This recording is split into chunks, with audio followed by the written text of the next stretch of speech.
एक ऐसा बच्चा जो 10 साल की उम्र में अपने माता पिता के अलग होने का गवाह बना। एक ऐसा लड़का जिसे स्कूल में शर्मीला कहा गया और लोग कहते थे इससे कुछ नहीं होगा। और वही बच्चा बड़ा होकर बन गया दुनिया के सबसे सम्मानित उद्योगपतियों में से एक, रतन टाटा। लेकिन क्या आप जानते हैं कि इस सफलता के पीछे कितनी ठोकरें थीं? कैसे उन्हें उनके ही लोगों ने धोखा दिया? कैसे उन्होंने एक मरते हुए ब्रांड टाटा मोटर्स को ऐसा जिंदा किया कि दुनिया ने सलाम ठोक दिया? आज हम जानेंगे सिर्फ एक बिजनेस आइकन की नहीं, बल्कि एक सच्चे इंसान की कहानी जो कमाई से ज्यादा इज्जत कमाने में यकीन रखता है। आइए जानते हैं उसे शख्स के बारे में। रतन टाटा का जन्म 28 दिसंबर 1937 को मुंबई में हुआ। उनके पिता नवल टाटा एक आदर्शवादी और अनुशासित व्यक्ति थे। जब रतन टाटा सिर्फ 10 साल के थे, उनके माता पिता का तलाक हो गया। यह उनके लिए पहला बड़ा झटका था। रतन टाटा को उनके दादी ने पाला। बचपन में वो काफी शर्मीले थे, स्कूल में चुपचाप रहने वाले, लेकिन अंदर से बहुत संवेदनशील और मजबूत।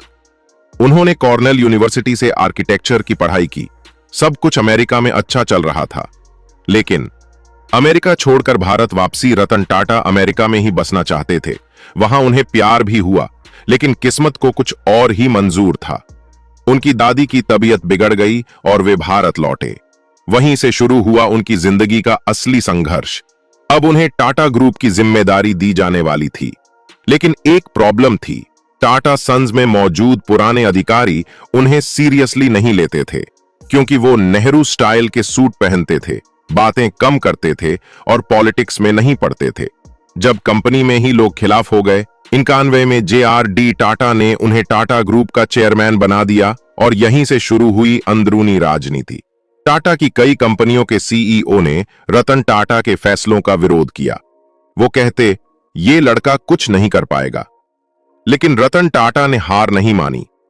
धीरे धीरे उन्होंने उन सभी को हटाया जो केवल अपनी कुर्सी से प्यार करते थे, कंपनी से नहीं।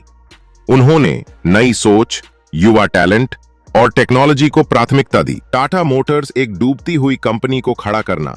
90s के दौर में टाटा मोटर्स एक बुरी हालत में थी। टाटा को लोग सिर्फ ट्रक बनाने वाली कंपनी कहते थे, कार सेगमेंट में जीरो एक्सपीरियंस। लेकिन रतन टाटा ने सपना देखा, हम अपनी खुद की कार बनाएंगे, भारतीयों के लिए। जब उन्होंने टाटा इंडिका लॉन्च की योजना बनाई तो कंपनी के लोग बोले, सर ये बहुत बड़ा रिस्क है। लेकिन रतन टाटा ने जवाब दिया, अगर आप रिस्क नहीं लेंगे तो आप कुछ नहीं बनाएंगे।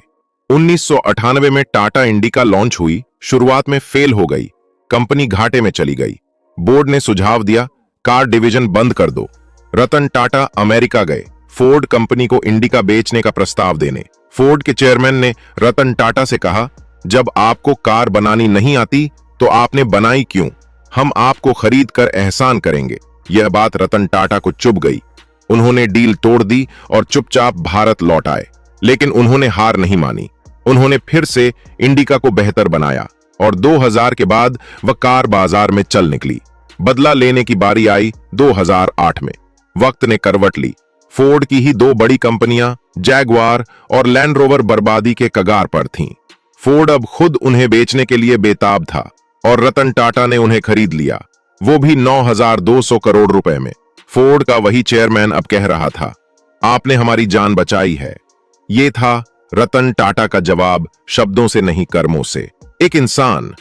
रतन टाटा की सबसे बड़ी खासियत यह रही कि उन्होंने कभी पैसे को ऊपर नहीं रखा। जब 26/11 का हमला हुआ, उन्होंने बिना किसी को बताए होटल स्टाफ के परिवारों की मदद की। वो खुद अस्पताल जाकर लोगों से मिले। जब भी देश को जरूरत पड़ी, उन्होंने आगे बढ़कर मदद की। कोरोना काल में 1500 करोड़ रुपए दान किए। उनका सपना था हर भारतीय के पास अपनी खुद की कार हो, और उसी से पैदा हुई दुनिया की सबसे सस्ती कार, टाटा नैनो। टाटा ने हमें यह सिखाया, सफलता सिर्फ दिमाग से नहीं, दिल से भी मिलती है। उनका जीवन इस बात का प्रमाण है कि इंसान बड़ा बनता है जब वह अपने लोगों के लिए सोचता है। रतन टाटा कभी फोर्ब्स की लिस्ट में नहीं आए, क्योंकि उन्होंने जो भी कमाया समाज में लगाया। उनका असली रिटर्न प्रॉफिट नहीं, रिस्पेक्ट था। अगर आपको रतन टाटा की यह कहानी प्रेरणा देती है तो इस वीडियो को लाइक करें, शेयर करें और नीचे कमेंट करें, आई रिस्पेक्ट रतन टाटा। मिलते हैं अगली